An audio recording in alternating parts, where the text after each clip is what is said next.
So the question here is, how do we take fine arts and involve them in content areas? And I'm just going to make a couple of comparisons. When you look at English language arts, you can make the comparison in English to say art.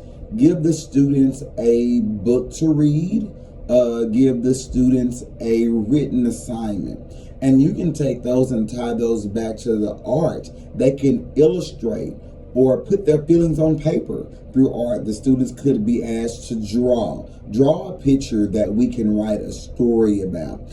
Draw a picture that relates to a story or a novel that you read. I had a teacher when I was in the 8th grade that I thought was a good example. We read the book Sounder. And in the book, it talks about a young guy and his dog that got killed or whatever. So our teacher allowed us to make our own little mock booklet. So we had to draw pictures from our favorite portions of the book and illustrate why we chose those things. So that's a way to incorporate art into English language arts. Or you could use science alongside PE. You can teach students how the muscles work, how body interactions occur. And then you can teach them about metabolism. You can teach them about protein in their body, which ties back to different science concepts, oxygen levels, CO2, how they breathe in, and CO2 comes out in return. So the students can do scientific equations that show the transfer of energy from one side to the other. So that's the way you could include PE and science. You give the students an activity, they run, they do these things, and then you come back and break down and explain to them why the body produces sweat. Why do these different odors come from sweat and different things? So that's a way to incorporate science in PE. Another would be social studies and music.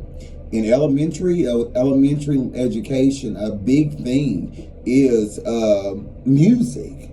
So incorporate music. Even as I got to high school levels in high school, I learned the Bill of Rights, Declaration of Independence. I learned all those through Schoolhouse Rock because I wasn't a person that could really just read it off paper and learn it. But I learned these things as songs. And to the day, I remember these things. We the people, in order to form a more perfect union, establish justice, ensure domestic tranquility. So you remember those things because I applied them to music, something I can relate to. So students can do those types of things also. So that's a way you could teach across curriculums and allow fine arts, music, health, PE, those things to be taught. Another thing you can look at math. I have a math teacher on the campus that I work at now that teaches multiplication facts with music. She gives the students a beat and they go 2 plus 2 is 4. They go 2 times 2 is 4. So they do different things to music. They do different things to math. Those things are things that retain and the students hold because during tests, they don't have to sing out loud, state standardized testing. There are many things they can do that they've learned. Sing it in your head. Make associations to what they've learned. So this is just a few ways of how content can be enhanced through music, PE, fine arts. There are a lot of different things you can do to incorporate those things across curriculums.